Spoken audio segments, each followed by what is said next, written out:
everybody, my name is Falvey. I'm a full-time adventurer, and today what I'm going to do is I'm going to actually go through a video of what it takes to pack for Kilimanjaro. Kilimanjaro is one of the 7 summits and it is the highest freestanding mountain in the world.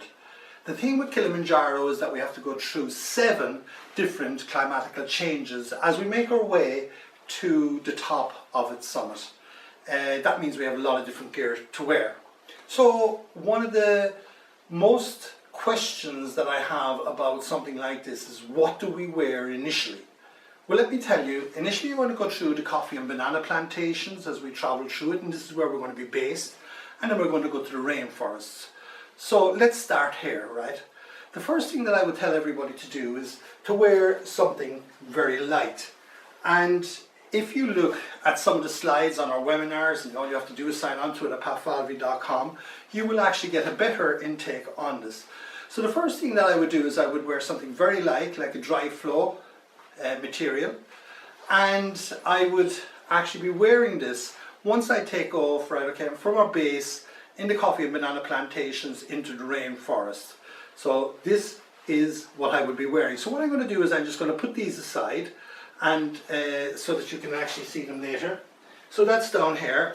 I'd also actually wear a very light kind of cotton t-shirt if it's a case that I need to. And I'd also wear either a short pants or standard trekking pants that you see here. So this is the standard trekking pants, one that most people that do any hill walking will have. So this is what I would be wearing. I would be wearing this, my shirt, and also a light t-shirt. And if it's a case it gets too hot, I will take this off and actually put it into my day bag, and then I will be left with this. Because we will be traveling through the initial stages, which is a rainforest, which is very humid. It can be about 40 degrees Celsius, right, okay, at 80% humidity. And what we're going to do, and lots of people ask me, like, what do we need in the rainforest? And of course, what we need in the rainforest is rain gear or wind gear, so that if it does rain, and sometimes it can actually bucket down on top of us if it's a case that it does rain. So what I would pack into my standard day bag, and I'm going to show you, this is a standard day bag. Usually I like my standard day bags about 35 litres with a 10 litre expansion, so that I can use this right throughout the whole trek, but not alone this trek here, but every other trek in the world.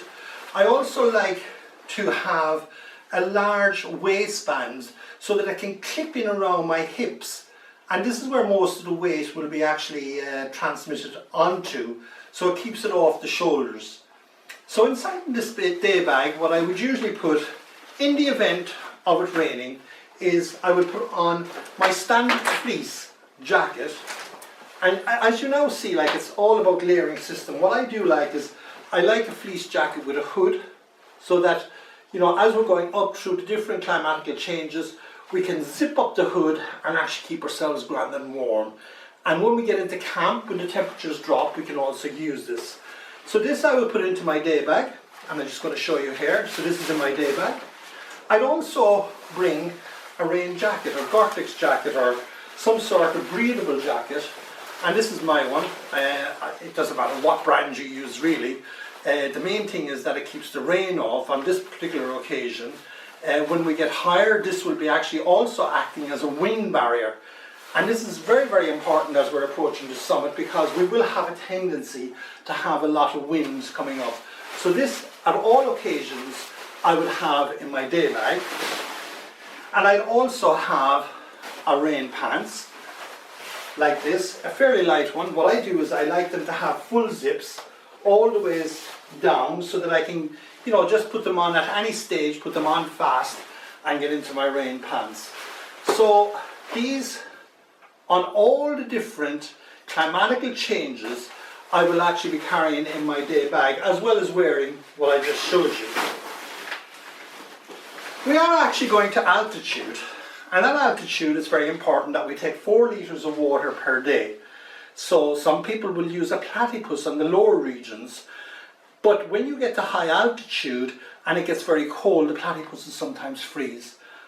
Myself, I always prefer to use an allergen bottle like this, sometimes 2 litres or 1.5 litres, and every day I fill these up because it is very, very important at altitude that you drink a lot of water to prevent yourself from getting altitude sickness. So these 2 I put in here as well. And on top of that, one of the most important aspects of actually, going through it is we're going to have high ultraviolet light. During the day, I'd always bring a sun hat like this, so that it actually covers my neck here and back. I have seen people get sunstroke from just actually going out into the ultraviolet light at high altitude and actually spoiling their expeditions. During the day it can be quite hot and humid, so this is an ideal bit of garment. So I usually wear this during the day, and at night I usually transfer to the fact if it does get cold, once we reach camp, I put on a wool hat like this, and sometimes a balaclava or a hoodie like this that we can actually just protect the neck and also have it as a balaclava. So these items I at all times hold in my bag, and it's quite easy to get at this gear here once you need it, and also 1 pair of gloves. So this is what you need on a daily basis for going through all of the different climatical changes. So I'm just going to put this away, and because now this is completely packed. And the next thing I'm going to talk about is because people ask, like, what are we going to pack into our gear for the different nights that we're going to spend at camp. And I'm just going to show you how to easily pack and unpack the stuff, as we will be going from tent to tent in the different campsites.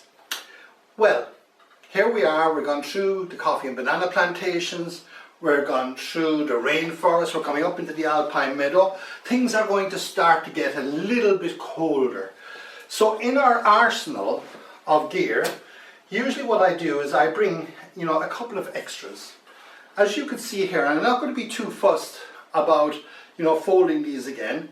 I usually bring either a dry flow or a smart wool, right, which is quite warm, which I can actually take off when I get to campsite, put it on, take the other ones off and try to dry it. So this is 1 layer, it's a light medium layer inside to my skin. Outside that I do have a second one, which is, this is again about layering if I get colder, and this is a medium layer, and then if it gets colder I put that on over this mid layer, and then if it gets colder again I put on a heavier one. And over this I will also have my fleece jacket, and if I need to, my rain jacket. And this will usually take me up into the lunar landscape, just before the summit. So just let me show you what I do with those things, right? I usually have a bag like this. Sometimes you can call it a stuff bag, and I'm just starting to pack now for actually packing all my gear for going up the mountain. I just catch them like this. There's no need to fold them, and pack them nicely in here. And that's me now finished with all my layering system for all the colder nights of the mountain. I also just pack a spare shirt for around base camp, like the one I showed you a while ago.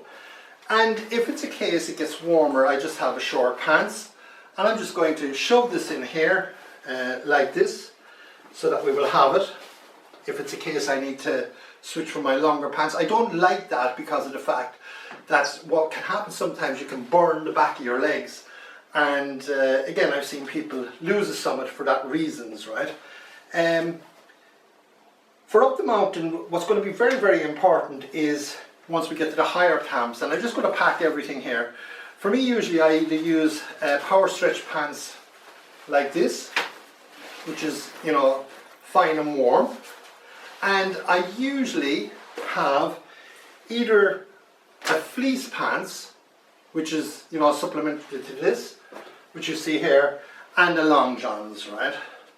So I have a tendency, depending how cold it is, because I've seen it like go down to minus 20 degrees Celsius on Kilimanjaro. So I like to have a little bit surplus gear when it comes to it. So now you can see I'm just packing this nicely away, and you can see how fast that I can pack. And this is completely done. Gloves. Gloves are very, very important. And what can happen at times, like if the winds take up on the final summit night and you're cold, you will really be uncomfortable. So the system I like is a thin pair of gloves initially, just like this, that I can actually just get on. And then I go for mitts. The reason why I go for mitts is if you can take it that the cold is coming between my fingers here at minus 15 degrees Celsius, what will happen is I will start getting very cold and get frostnip. So usually I either bring an overall mitt. In my case I bring a 3-tier system. As you can see, I just put it in like this. And then I put over that a wind system, which actually stops the wind from getting at my hands. And again, you have to make sure that it's very dexterous. So therefore, when I want to actually catch my poles, or if I want to actually work on my rucksack, I actually can take this off, then I can take that off, and I'm back to here. And if it comes to it, I can just actually take this off, and I'm back to my skin. But in reality, that's the type of system I like. We can actually go through other type of systems. So here we are, I'm just going to pack that. And you can see like how fast things are to pack and put away. And you'll see later how fast that I can pack, whether before I go or in the tent when I'm going. So the only other thing now, right, okay, is some headgear. You lose most of your heat through your head, your hands and your legs. So this is a balaclava. So usually I will carry a spare balaclava that in the event of getting very cold that I can actually do this, and in turn, you know, with my sunglasses, cover my eyes so that I'm completely covered. There you are, and that's actually, we will be talking about the sunglasses there at a later stage in relation to going up the mountain. But now what you have here is you now have nearly all of the gear that you require into a small size stuff sack like this. People talk about your feet because it's another area of which we lose heat. Over the period of time, I bring 3 pairs of socks. I usually wear one going off. They're stuck in there as well. So now as you can see, everything that I need for the mountain is actually all encompassed in one stuff bag. Now there's not saying that you can't actually make it a second bag as well. So here I am, I'm just actually zipping this up. I just actually pack it tight. Here we are, and that's that. So this will actually take me through with what I'm wearing right through the 5 different climatical changes. Now we'll talk about the tent, because every night we're going to go to our tent. And one of the most important things is that we stay warm. What do we need to stay warm? We need a sleeping bag. And just let me show you. This here is my sleeping bag. And at a later video I will show you how to pack and unpack this, because at altitude you do not want to be bouncing around your head like this. You want to try to keep it straight so when you're moving, so you don't get a pain in your head and you don't get altitude sickness. A big problem.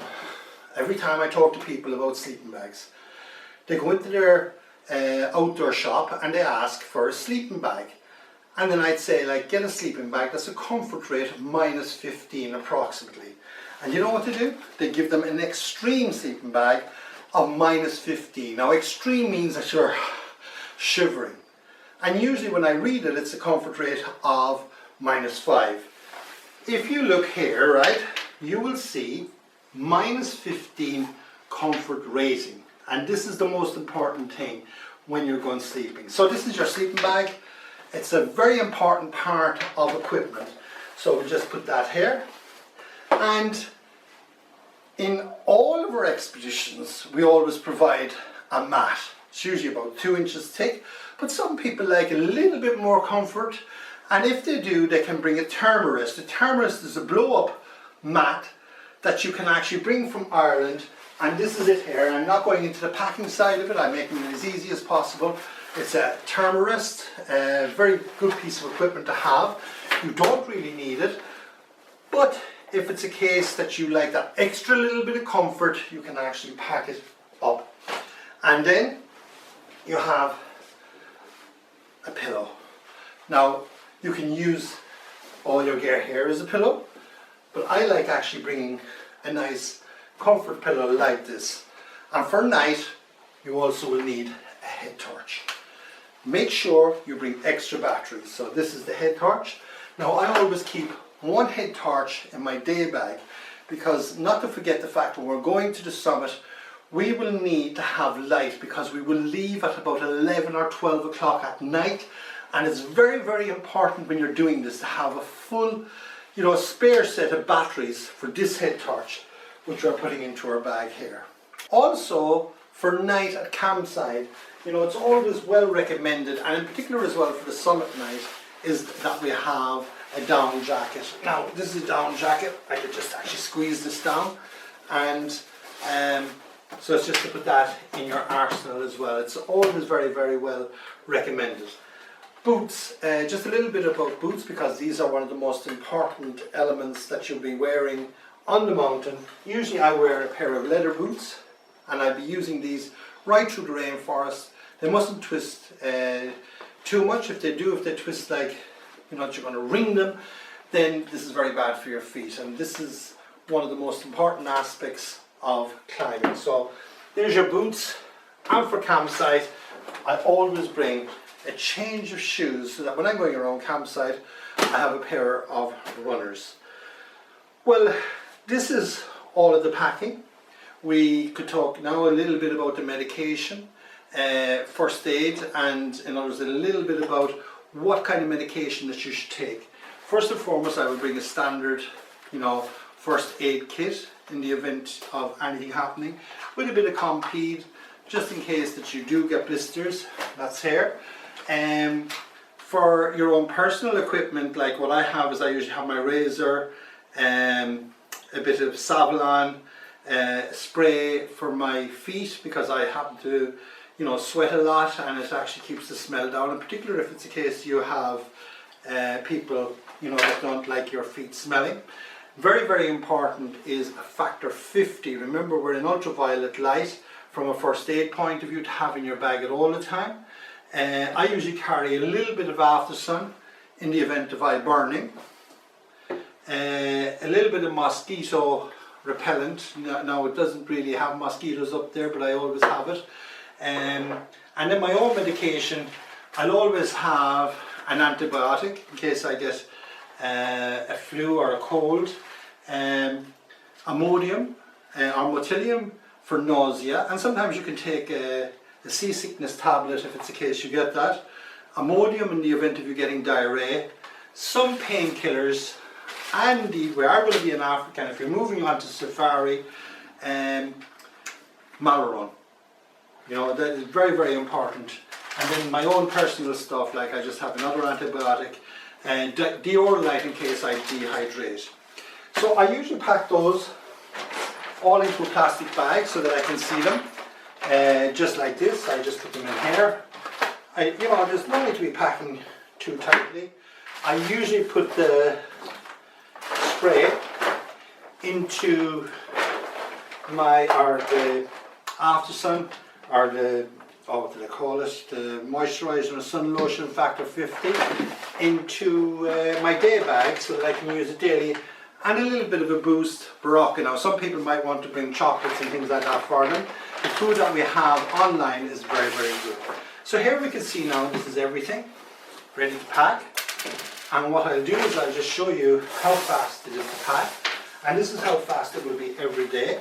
I wear the boots, which is down here. I usually bring a duffel bag. This is our own duffel bags here, but you can see now, usually just a pack, I just go like this, very, very fast, in it goes, sleeping bag, in it goes. Thermarest, if it's the case I'm bringing the Thermarest, in it goes here like this. I just stuff them in like this. The reason why they're so handy, like with a singular zip, I find these absolutely fantastic. My down jacket, my boots, and my medication. Now, here we are. That's everything in here. My pillow. And I'm ready to zip up. I usually like a strong zip because you can fire it. Now this bag is ready for the porters, and they like this. They like to have a duffel bag as distinct of a rucksack, and for me I find it very, very good because what they can do is this is the way they carry them. They can carry it on their head. We usually put a plastic bag over this so that it actually keeps this dry as we're going through the rainforest. So that's that. Our day bag, as I said, already packed. I'll just put this in here like that, close it up, and like as I get up higher we can have, you know, put in our down jacket or other bits and bobs if it's the case we wish. Sunglasses, I usually actually have my sunglasses on because at all stages bar night, just like this. This is my rucksack. It's something similar like you'd use every day in the hills in Kerry. As you can see here, I tie it. Now one of the most important aspects is that we have a strap like this here. Now when this is loaded, you can see I have no weight here, it's all on my hips. And then I have my 2 ski poles, and I always use a ski pole. I've been using them for years. I will show you at a later stage how to use these properly. But if you look here, if you use these properly, it'll take 64 ton of pressure off your knees and your back in a day. That's equivalent to 3 lorry loads of blocks. So here we are, this and that, and we're ready to climb Kilimanjaro. Happy climbing!